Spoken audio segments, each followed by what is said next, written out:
आता कलेक्टरांनी काय उत्तर दिलं? जिल्हाधिकाऱ्यांना आम्ही जे सांगितलंय की बाबा एकतर ज्ञानराधा बँकेत जे पैसे अडकलेले आहेत आणि ज्ञानराधा बँकेवर अवलंबून असून ज्या खालच्या बँका आहेत, राजस्थानी मल्टीस्टेट असेल, साईराम असेल, जिजाऊ असेल, या सगळ्यांच्या संबंधाने एकही पोलीस केस दाखल होत नाही। पोलीस केससाठी 1563 चा हायकोर्टचा जो आदेश आहे तो आदेशाची अंमलबजावणी का होत नाही यावर जिल्हाधिकाऱ्यांचं असं म्हणणं पडलं की त्या आजच संबंधित विषयावरती जिल्हा पोलीस अधीक्षकांशी बोलतील आणि तात्काळ कंप्लेंट पुढे येत असेल, ठेवीदार पुढे येत असेल तर त्या लगेचच कंप्लेंट नोंदवून घेतील।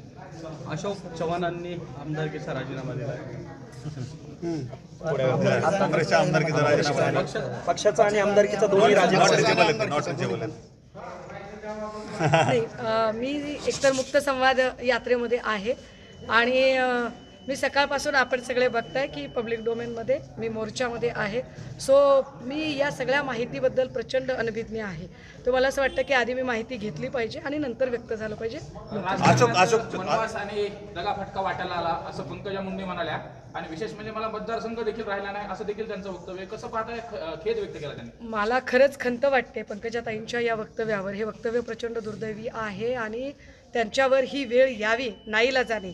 म्हणजे एका ओबीसी नेत्याची अशी दुर्दशा, ज्यांच्या वडिलांनी भाजपा महाराष्ट्रात नुसती उभी केली नाही तर तिची पाळंमुळं मजबूत केली आणि ज्या नेत्याची बॅग घेऊन देवेंद्र फडणवीस वावरत होते त्या देवेंद्र फडणवीसांनी त्याच नेत्याच्या मुलीचे अशी त्यांच्यावर वेळ आणावी हे फार वाईट आहे।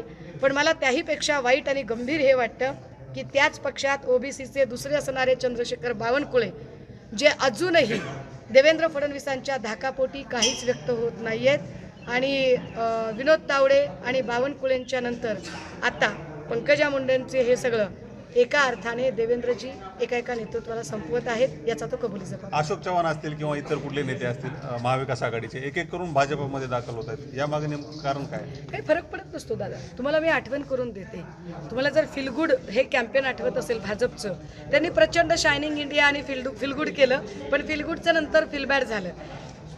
कुठलीही गोष्ट एका ठराविक लिमिटपर्यंत चांगली वाटते। भाजपाचा जो आता अतिरेक झालेला आहे, अति तिथे माती असते, त्यामुळे ते बॅकफायर होणार आहे इलेक्शनमध्ये, खात्रीने बॅकफायर होणार आहे। ठाकरेंची तोफ जी आहे ती आज संभाजीनगर। देश विदेशातील प्रत्येक घडामोडींचे लाईव्ह अपडेट मिळवण्यासाठी आता साम टीव्हीच्या सर्व सोशल मीडिया प्लॅटफॉर्मला लाईक, फॉलो आणि सबस्क्राईब करा। तसंच सर्व नोटिफिकेशनसाठी बेल आयकॉन प्रेस करायला विसरू नका।